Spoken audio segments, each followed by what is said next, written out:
de Metz à Thionville avec RPL 89.2.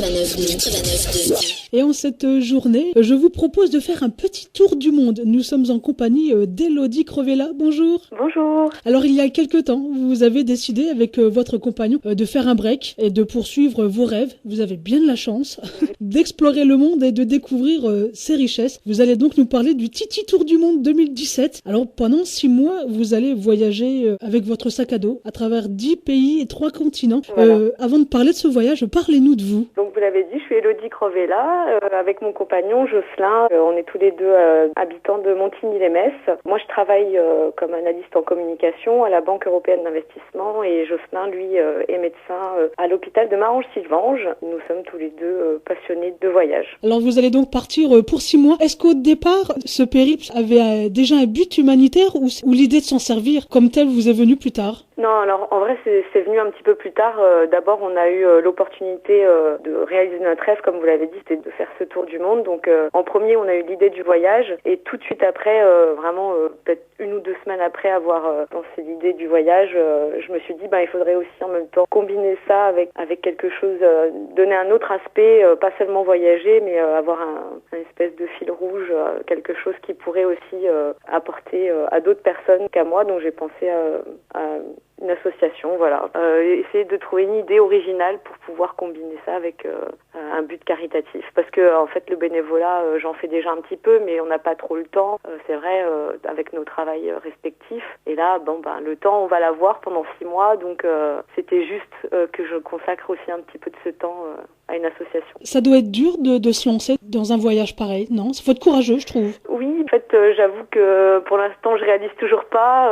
Peut-être que je me dirai ça en cours de route. À un moment donné, peut-être que je me dirai qu'est-ce que je fais là, qu'est-ce qui m'a pris. Pour l'instant, c'est vraiment juste un rêve qui devient réalité maintenant. Donc, on n'y pense pas trop au courage et à tout ça. Donc Alors, vous partez dans quelques jours, c'est le 23 janvier. Oui. Ça y est, tout est prêt, les valises sont bouclées. Les valises sont pas bouclées encore, mais non, on peut dire que tout est prêt. De toute façon, on réserve pas grand-chose, voire rien du tout à l'avance, on va dire. On part un petit peu comme ça, à l'aveugle. Donc, au niveau, par contre, des visas, des vaccins, et puis du matériel, tout ça est prêt. Voilà, donc il n'y a plus qu'à. Et nos billets d'avion, évidemment, oui, le principal. Vaut mieux. Alors, vous allez un peu voyager au petit bonheur la chance, un peu comme Antoine de Maximi dans une émission. On va pouvoir vous suivre ? Oui, j'ai bien aimé justement l'expression petit bonheur la chance, parce que c'est exactement ce pourquoi on fait tous les 2 ce voyage sans rien réserver. C'est parce qu'on espère justement avoir de belles surprises,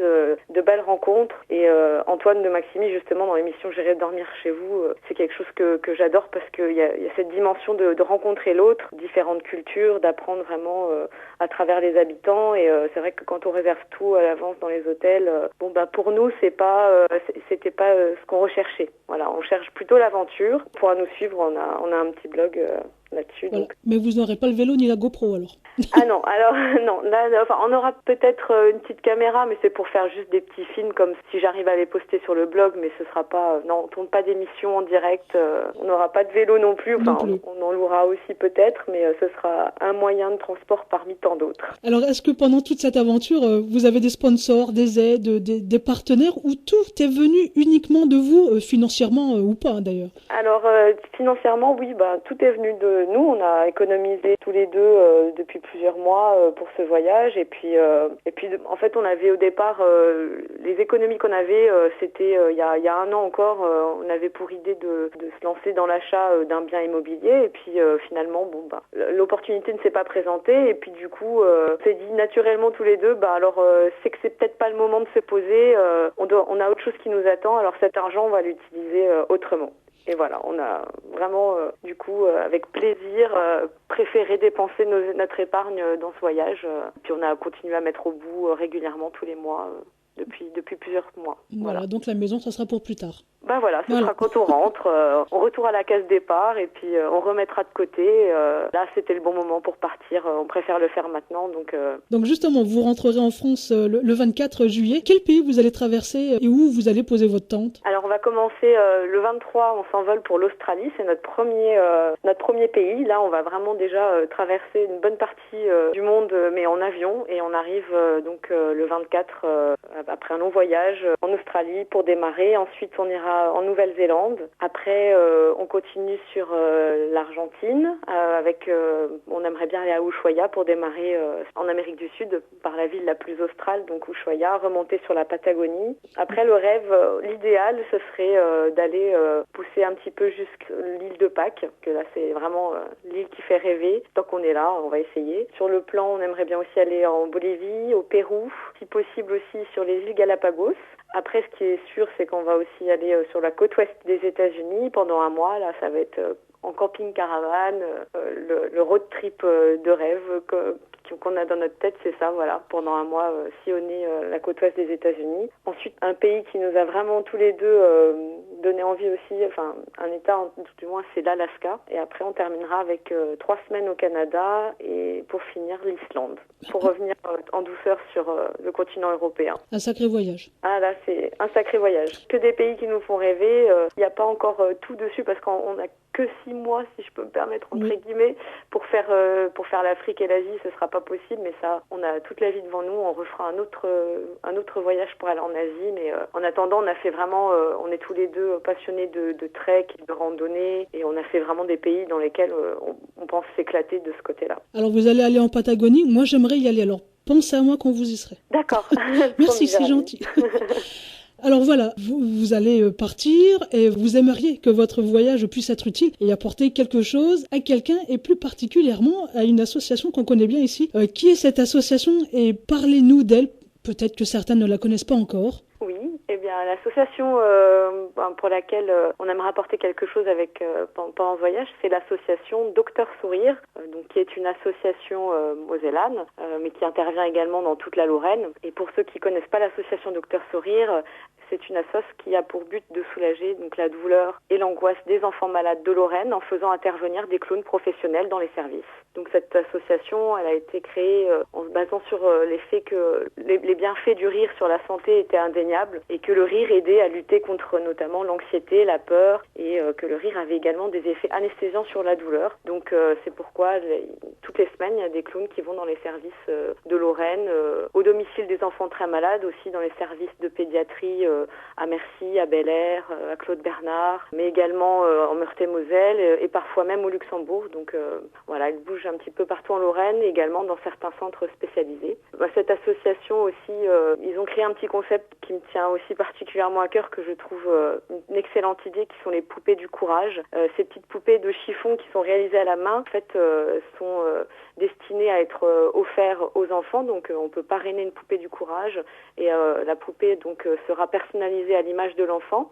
Et une fois qu'elle sera fabriquée, la poupée va prendre vie grâce à la magie des clowns. Elle apporte avec certitude force et réconfort aux enfants qui se battent au quotidien contre un cancer ou une maladie grave et difficile. En fait, les clowns prennent chacun une poupée contre le cœur pour les charger en énergie positive et en courage juste avant de l'offrir aux enfants, et elle acquiert leur pouvoir magique de poupée du courage. Donc ça, c'était quelque chose aussi que j'avais vraiment adoré sur ce concept, parce que on a régulièrement des témoignages de parents qui ont reçu ces poupées et qui disent les effets extraordinaires qu'elles ont pu avoir sur les enfants. Voilà. Et donc cette association Docteur Sourire, vous pouvez avoir toutes les informations, parce que je pense qu'il y a quelques personnes qui pourraient peut-être intéresser. C'est sur le site internet tout simplement docteur-sourire.com, et si vous voulez faire des dons ou adhérer à l'association ou parrainer une poupée du courage, tout cela est sur le site, sur la rubrique Nous aider. Voilà. Pourquoi cette association? Pourquoi pas une autre? Cette association, parce que en premier lieu, je cherchais une association. Déjà, ça fait 2 ans que je suis bénévole, et je cherchais une association mosellane, enfin de proximité, on va dire, pour pouvoir rencontrer les personnes, et puis aussi parce qu'on n'a pas besoin d'aller à l'autre bout de la planète pour aider. Donc le fait d'avoir trouvé une association mosellane, ça me plaisait bien, on va dire, l'idée. Et puis aussi parce que c'est une association qui me touche beaucoup. Il y a quelques années maintenant, je ne sais pas si c'est il y a un peu plus de 15 ou 20 ans, j'avais vu un film qui s'appelait Dr Patch, je ne sais pas si vous connaissez, avec Robbie Williams. Oui. C'est exactement ça, c'est un docteur qui fait des études de médecine et en fait il va se rendre compte qu'en se déguisant en clown dans les services et en faisant rire les enfants, il a donc un effet positif qui favorise la guérison. Et j'ai été excessivement touchée par ça. Ce film m'avait bouleversée et il y a 10 ans, lors d'un salon des associations, je suis tombée sur Docteur Sourire et là je me suis dit c'est pas possible. En plus ça existe vraiment et c'est chez nous. Donc cette association pour moi, elle est dans mon cœur déjà depuis 10 ans et c'est tout naturellement du coup que j'ai pensé à elle parce que voilà, à la base quand j'ai connu cette association, je voulais être clown moi-même. C'est ça qui au départ je voulais être le docteur Patch entre guillemets, mais je me suis après en me renseignant auprès de Docteur Sourire, j'ai vu que c'était quand même on pouvait pas être clown comme ça parce qu'il est important quand même de préciser que ces clowns ce sont des clowns professionnels qui ont une formation conséquente parce qu'à l'hôpital il faut vraiment être juste, on n'a pas droit à l'erreur, donc les clowns qui interviennent, ils vont intervenir pendant les soins, parfois même stériles, parfois des chimiothérapies, donc c'était quelque chose de moins anodin que ce que je pensais. Alors après, je me suis dit, si je peux pas être clown parce que c'est pas ma vocation, je peux peut-être les aider d'une autre manière, en faisant des opérations de bénévolat, d'emballage cadeau, à Noël par exemple, comme j'ai fait chaque année. Les aider à mon niveau. Et là, pour le voyage, c'est tout naturellement que j'ai pensé à eux du coup. Comme quoi un film peut guider toute une vie. Ouais, mais il y a des films qui marquent comme ça ouais. et voilà. Après on rencontre des personnes dans la réalité et du coup on a envie de s'investir vraiment, réellement, au-delà du film. Au-delà du film. Alors vous avez envie de les aider, ça on l'a bien compris. Est-ce que c'est uniquement financièrement ? Non, pas que, parce que j'ai aussi envie. Évidemment, j'aimerais beaucoup que on puisse avoir beaucoup de dons pour aider l'association parce qu'elle en a besoin, mais c'est pas que financier. Je veux aussi faire parler de l'association à travers justement grâce à RPL notamment, là ce qu'on est en train de faire, la communication, parce que plus on en parle et plus les personnes vont pouvoir s'investir, pas seulement financièrement, mais dans le temps, par des actions de bénévolat ou des idées comme ça. Il peut y avoir tout un tas d'idées, organiser des manifestations au profit de l'association, ou mettre simplement une petite cagnotte si on est commerçant, mais une petite tirelire dans le coin de son comptoir. C'est toutes des petites choses comme ça et j'aimerais bien contribuer à ma manière puisqu'en plus je travaille dans la communication, donc ce serait à mon niveau à moi de pouvoir aider l'association, donc pas que financier mais aussi d'un point de vue de faire connaître, faire connaître l'association et puis aussi pas seulement en France mais comme je vais partir autour du monde, je vais en profiter pour la faire connaître dans les pays où je vais passer. Si comme j'espère, je vais pouvoir dormir effectivement chez des gens, rencontrer des gens, peut-être même que je rencontrerai des gens qui seront concernés par la maladie des enfants et les poupées du courage, comme j'en parlais tout à l'heure, elles sont, il est possible de parrainer et d'en envoyer à travers le monde entier. Donc c'est déjà le cas au Canada et en Belgique. Donc pourquoi pas, si sur mon passage je rencontre des personnes concernées par la maladie de leurs enfants, essayer de faire parrainer une poupée du courage et l'envoyer dans le pays. Et inversement, si des personnes ont envie à l'autre bout du monde de faire un don ou de parrainer une poupée, ce serait génial. Peut-être même qu'il y a des docteurs sourires au-delà des frontières, qui sait, on ne sait pas. Oui, j'en suis sûre. Oui. Alors vous avez donc décidé de les aider avec le grand jeu des défis autour du monde. Qu'est-ce que c'est que ce grand jeu ? Parlez-nous-en. Alors ce grand jeu, c'est assez simple, on va dire, parce que sur mon blog, il y a dans la rubrique à propos, on va pouvoir remplir un petit formulaire en mettant juste son nom, prénom et son adresse mail et me lancer un défi dans un pays du choix de la personne. Et en contrepartie, la personne fait une promesse de don. De mon côté, moi, je vais tout faire pour essayer de remplir ce défi.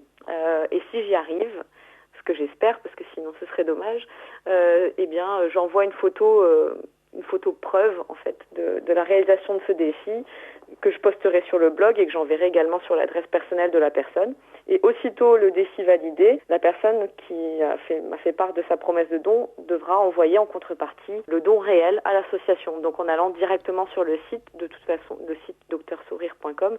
De toute façon, tout est expliqué sur le blog et on va pouvoir accéder. J'ai mis des raccourcis avec les liens sur le site internet pour pouvoir envoyer son don directement soit par chèque, par voie postale ou même directement sur Internet par paiement sécurisé. Donc voilà, mais de mon côté, moi je vais gérer juste les promesses de dons et les défis. Donc pour ça, on peut avoir, ça peut être des défis très très simples ou des défis un peu plus compliqués. Moi je fais confiance aux gens, donc je sais qu'ils vont pas me lancer des défis impossibles à réaliser, sinon il y aurait aucun intérêt pour l'association derrière. Donc il faut que les défis soient, et j'espère qu'ils le seront, à la hauteur des dons. Donc plus on me lance un défi qui est difficile à réaliser, plus derrière j'ai envie que la personne s'investisse aussi, soit financièrement, soit en faisant une action pour l'association en contrepartie. Voilà, c'est donnant-donnant. Donc je compte sur les gens pour respecter ça et jouer le jeu avec moi, parce que c'est tout l'intérêt de la chose, c'est aussi de partager quelque chose